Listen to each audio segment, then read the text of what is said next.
আপনারা কি শুরু করছেন? আচ্ছা, আড্ডা মারতে মোবাইল টিপে টিপে এটা চলে না আপনার?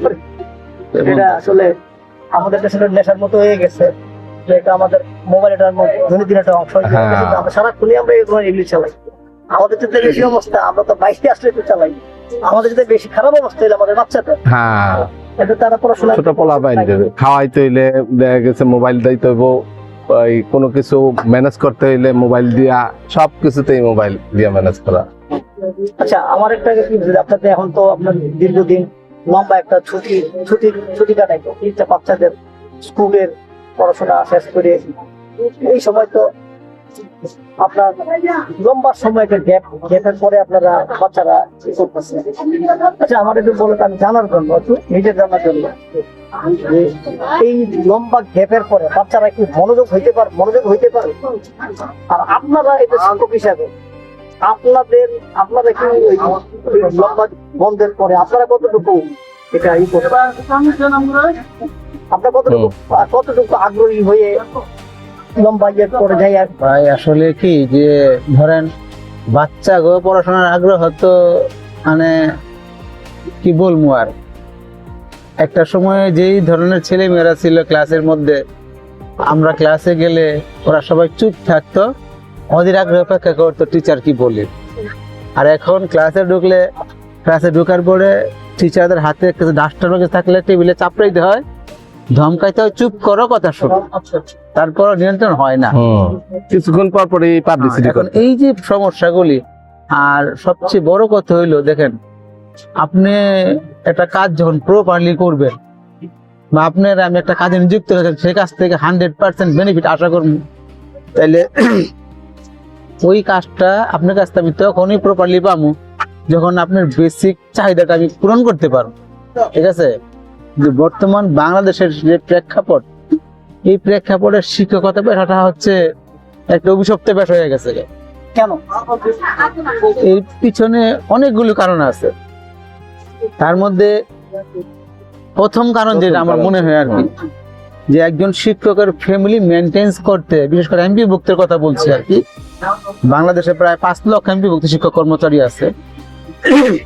এই এমপিভুক্ত শিক্ষকদের ফ্যামিলি মেনটেন করার জন্য বর্তমান যে বাজার দর, যে পরিমাণে অর্থের প্রয়োজন, তারা সেই পরিমাণ অর্থ পায় না। ইভেন আপনি খেয়াল করেন, একটা ছেলে অনার্স মাস্টার্স করে যখন শিক্ষকতা ঢুকে, সে 12,500 টাকা স্যালারিতে শিক্ষকতা পেশায় ঢুকতেছে।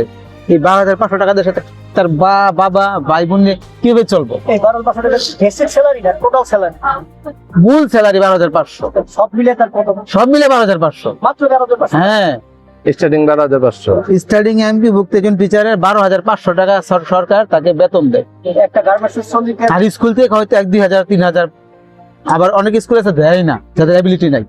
একটা গার্মেন্টসের একটা ওই যে কি একেবারে লোয়েস্ট কর্মচারী, যেটা বলে হেল্পারের বেতন 10,000-এর উপরে।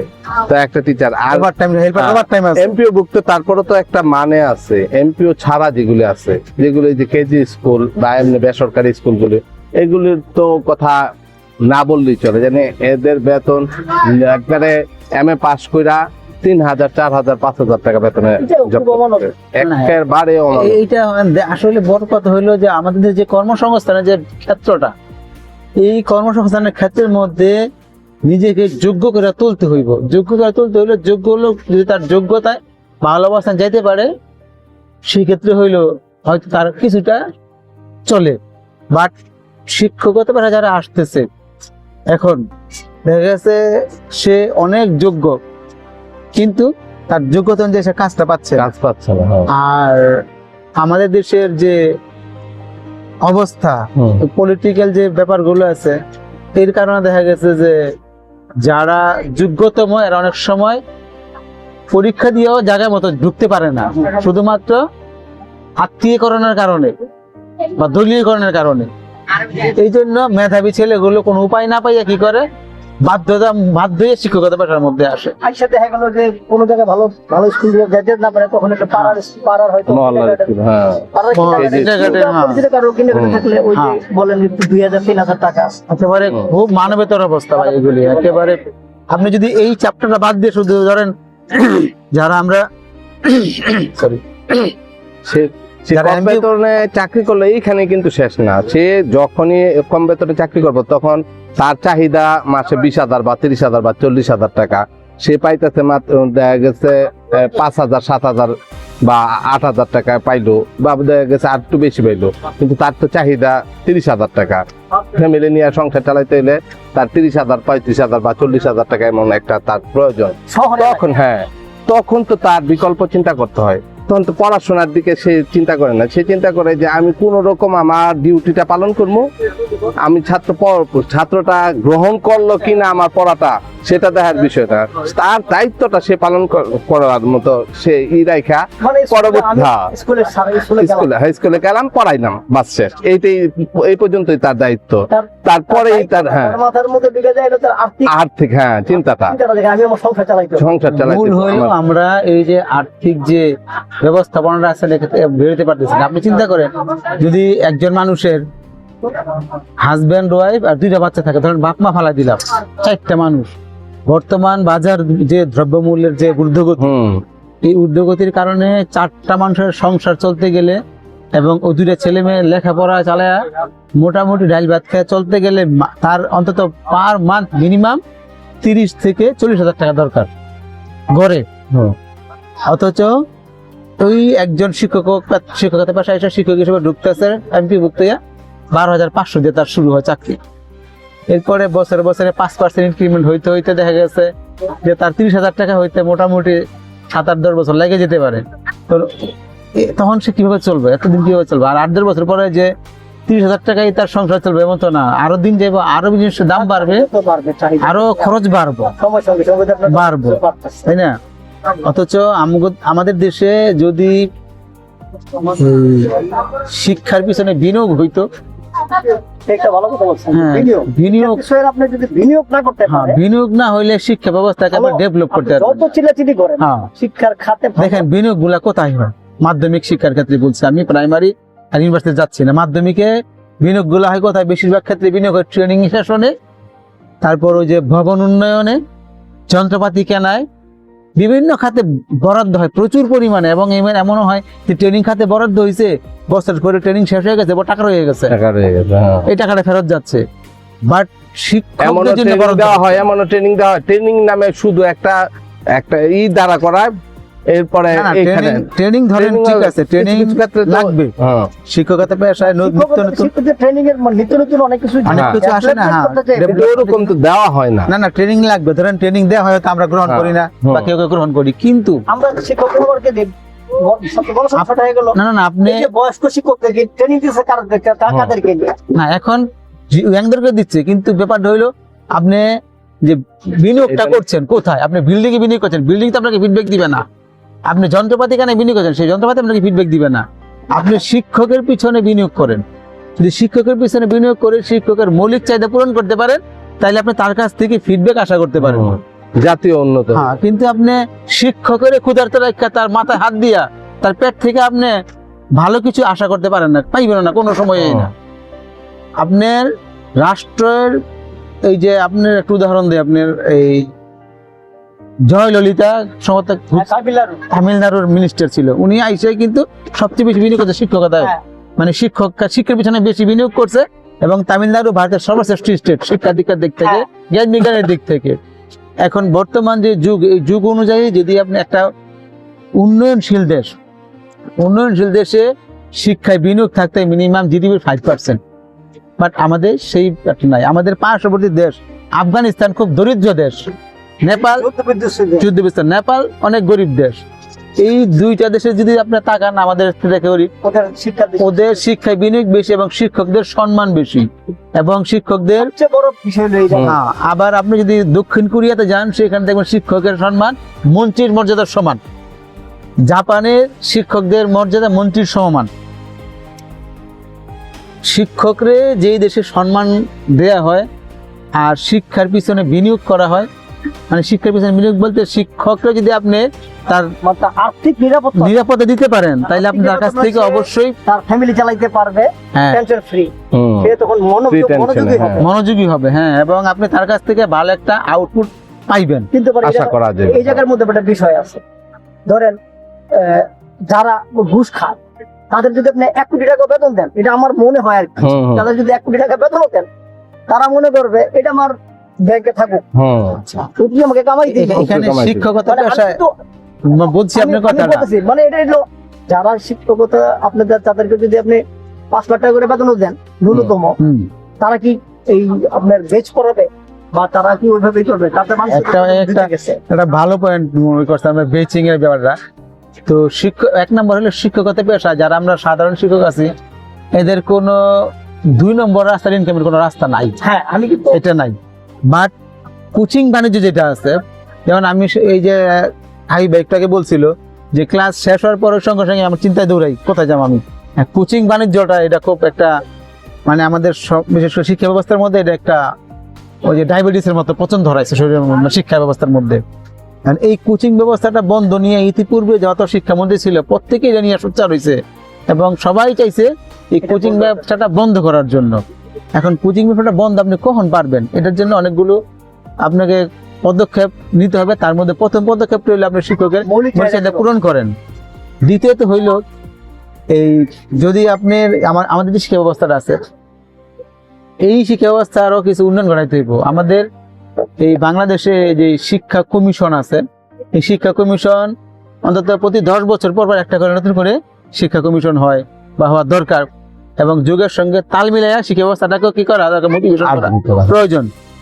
তো আমাদের দেশের শিক্ষা ব্যবস্থাটাকে যদি আন্তর্জাতিক মানের করতে হয় সেই ক্ষেত্রে যেমন আপনি হয়তো ইউরোপীয় বা আমেরিকার বা কানাডা বা যেই কোন দেশের হোক বা যেই দেশের শিক্ষা ব্যবস্থাটা ভালো ওই ব্যবস্থার আলোকে মডিফাই করে আমাদের যে আর্থিক সক্ষমতা আছে এই সক্ষমতার আলোকে আমরা কোন পর্যন্ত এটাকে কাভারেজ করতে পারবো, যদি ওইভাবে একটা শিক্ষা ব্যবস্থা তৈরি করা হয় এবং শিক্ষকদেরকে ট্রেন আপ করা হয়, পাশাপাশি শিক্ষার্থীদেরকে যেমন একটা সময় এই স্কুলে আপনার ছিল ওই যে সহপাঠ্যক্রমী কার্যক্রম ছিল কিছু, ঠিক আছে, এই বিষয়গুলোর প্রতিও বাধ্যতামূলক মনোযোগ দেওয়াইতে হবে। শুধুমাত্র আপনি একটা জিনিস খেয়াল করেন, দেখেন আপনি বা আমরা ধরেন হাই স্কুলে বা প্রাইমারি স্কুলে যেই লেখাপড়া কই যাইছি, যেমন ধরেন কিছু কবিতা বা কিছু ইংলিশ কবিতা, যে ওই কবিতাগুলি বা ওই গদ্যগুলিকে আমার কর্মক্ষেত্রে কোনো কাজে লাগতেছে? কিছু কিছু কর্মক্ষেত্রে লাগতেছে না, কোনো কাজে লাগে না, কিন্তু কাজে লাগে না, কিন্তু এটা কিন্তু না আপনি ওটা দরকার ছিল না, ওটা দরকার না। আপনি যদি লেখাপড়া কইরা ধরেন এম এ বিএ পাস করলেন, ঠিক আছে, এই পড়াশোনা কইরা আপনি জ্ঞানী মেধাবী হইলেন, কিন্তু আপনার বাস্তব জীবনে গিয়ে এইটা শুধু কাজে লাগে শিক্ষকতা করতে গেলে, অন্য কোনো পাশে গেলে এগুলো কাজে লাগে না। তাহলে কি করতে হইবে? বাস্তব জীবন ভিত্তিক শিক্ষাটাকে এখানে ইনক্লুড করতে হইব। কারণ আমাদের দেশে গ্রাজুয়েট বেকার প্রায় 7 লাখের উপরে আছে, সমস্যার সঙ্গে আরো বাড়তেছে। কারণ এইভাবে শিক্ষা ব্যবস্থায় বেকার তৈরি করতে লাভ নেই। আমাদের ঢাকা ইউনিভার্সিটি বলেন বা রাজশাহী ইউনিভার্সিটি বলেন, যত ইউনিভার্সিটি গুলো আছে সেখানে এখন গবেষণা হয় না, থিসিস হয় না। পলিটিক্স এর কারণে এরা দল ভিত্তিক লেজুর ভিত্তির কারণে ওদের মেধা ওই দলের মধ্যে সীমাবদ্ধ থাকে।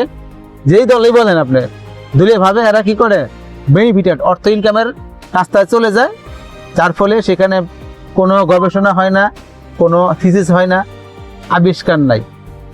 তাহলে ভালো থিসিস ভালো গবেষণা যদি না হয় তাহলে আপনি মেধাবী কোথায় পাবেন? আর যাই কিছু মেধাবী আছে এরা স্কলারশিপ নিয়ে বাইরে চলে যায়, সেখান থেকে আর ফেরত আসে না। আবার এখন যেটা মানে কোনো কিছু করার স্কোপ নাই, কোনো কিছু নাই, একটা স্কুলে ঢুকে ফেলাই। ধরেন আপনি একটা বাসার কিন্ডারগার্টেনের, এটা যে শিক্ষা ব্যবস্থাই আমাদের শিক্ষা ব্যবস্থা চেঞ্জ করতে হইবে। আচ্ছা আপনাদের যে ইংলিশ মিডিয়াম টাইপের স্কুলগুলোতে কেজি স্কুল, এই সব জায়গার মধ্যে শিক্ষকদের সমস্যাগুলো মানে কেন কেজি স্কুলগুলো কিন্তু মানে ঘরে ঘরে ব্যাঙের সাথে মতো কেজি এই মধ্যে টিকে থাকে একটা দুইটা ভালো স্কুলগুলো থাকে, মানে এইগুলিতে আসলে মানে কি ধরনের শিক্ষা আসলে কি প্রপার শিক্ষাটা হয়? অ্যাকচুয়ালি দেখা গেছে প্রপার শিক্ষাটা তো হয়, কিন্তু প্রপার শিক্ষা হয় ঠিকই, কিন্তু ওই রকম মানের হয় না। কারণ ওই যে বললাম যে একটা টিচারের চাহিদা হইলো তার মাসে যতটুকু তার 4 ভাগের 1 ভাগ সে পাইতেছে না এই স্কুলে জব করার পরে। তো তখন তার চিন্তা করতে হয় যে আমি বিকল্প একটা আর্ন করার, তার কারণ তার ফ্যামিলিটাকে চালাইতে হইব। সে শিক্ষা অর্জন করছে এই ইয়ার জন্য, ইনকামের জন্য, বা দেখা গেছে অবশ্যই প্রত্যেকটা মানুষই চাহিদা থাকে, বাবা মা থাকে, এম থাকে যে আমার ছেলেটা বড় হইয়া ভালো চাকরি করব, ভালো বেতন পাইবো, আমরা সবাই চলবো, এইরকমই একটা মেন্টালিটি থাকে। তো সে শিক্ষা অর্জন করে সে কোনোখানে জব না পাওয়ার কারণে সে স্কুলে ঢুকলো, তার বেতন দেখা গেছে তার চাহিদার থেকে 4 থেকে 5 ভাগ নিচে, তখন তার বিকল্প চিন্তা করতে হয়। বিকল্প চিন্তা কি? হয়তো টিউশনি, নয়তো বা বেচ পড়ানো, নয়তো বা সে পার্ট টাইম কোনো ব্যবসা করব। তখন দেখা গেছে যে তার ক্লাসের মধ্যে যতটুকু কি দেওয়া দরকার, সে মনোযোগ দেওয়া দরকার, সে ততটুকু মনোযোগ দিতে পারতেছে না। কারণ ওই যে তার মেন্টালিটি আগে থেকে রয়ে গেছে যে আমি আমার জবের সময়টা শেষ করি, আমি ওইখানে চলে যাবো, আমি যাবো টিউশনিতে যাবো, বা আমি বেচে যাবো, বা আমি দেখা গেছে আমার এক্সট্রা ব্যবসা ওইখানে চলে যেতে হইব।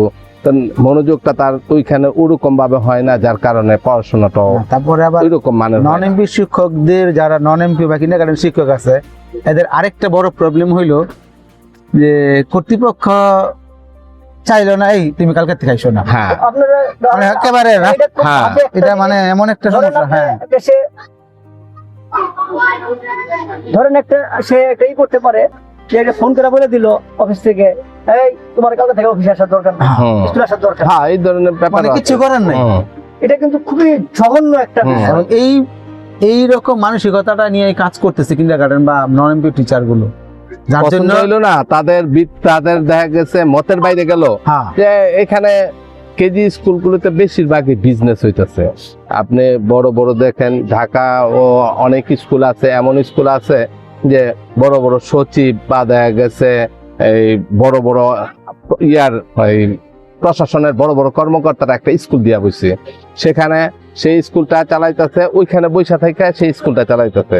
বা তার দেখা গেছে একটা ভালো একটা নেতা, সে একটা স্কুল দিছে, স্কুল দিয়া সে মান্থলি, ঠিক আছে স্কুল দিছে, মানে সে হয়তো লাখ লাখ টাকা কামাইতেছে, কিন্তু টিচারকে কি প্রপার টাকা প্রপার মূল্যায়ন করা হইতেছে না, কোনোভাবে মূল্যায়ন করা হইতেছে দিচ্ছে না কোনো। সমস্যাটা তো এই জায়গাটায়। হ্যাঁ, আমি সে বিজনেস করতেছে ঠিকই, কিন্তু আমাদের শিক্ষকদের মূল্যায়নটা, যাদের মাধ্যমে বা যাদেরকে দিয়ে তার স্কুলটা ভালো হওয়ার কথা, হ্যাঁ, যার সুনামটা ভালো হয়ে যাওয়ার কথা, তারা কি সম্মানিত হইতেছে না। এক কথায় হইলো এই আধুনিক যুগের দাস হচ্ছে বর্তমান শিক্ষকরা। এরা শ্রম ব্যয় করবে, কিন্তু সেই শ্রমের যে ন্যায্য পাওনা এটা ওরা পাবে না। এটা মাথায় নিয়ে শিক্ষকতা পেশা যাইতে চাচ্ছে যারা, কি করব? দেশে তো ধরেন কর্মস্থান নাই, না কর্মসংস্থান আছে। আপনি একটা মাস্টার ডিগ্রি কমপ্লিট করা মানুষ, আপনি যদি একটা গার্মেন্টসে যান বা একটা নরমাল কাজে যান, এক্ষেত্রে আপনার আমাদের বিবেকের এটা করবে। যাই হোক, ওই হ্যাঁ, এখন এটা যদি ধরেন এই ওভারকাম করতে হইলে প্রথমত হইলো যে আমাদের যে রাষ্ট্রীয় সক্ষমতা কতটুকু আছে, এবং এই রাষ্ট্রীয় সক্ষমতা যতটুকু আছে তার কারণে যদি সরকার এই শিক্ষায় বিনিয়োগ অন্তত জিডিপির 5% যদি করতে পারে, এবং প্রথমত হইল এই দেশে দেখেন একটা বাচ্চা, খুব একটা ইম্পর্টেন্ট কথা মনে পড়ছে আমার, ধরেন একটা বেসরকারি হাই স্কুল বা এমপি ভুক্ত হাই স্কুল, সেখানে একটা বাচ্চা বেতন দেয় কত, মিনিমাম 500 টাকা মাস। আর সরকারি স্কুলে একটা বাচ্চা বেতন দেয় 16 টাকা 20 টাকা। এখানে একটা বিশাল বৈষম্য আছে, এই বৈষম্যটাকে দূর করতে হবে প্রথমত।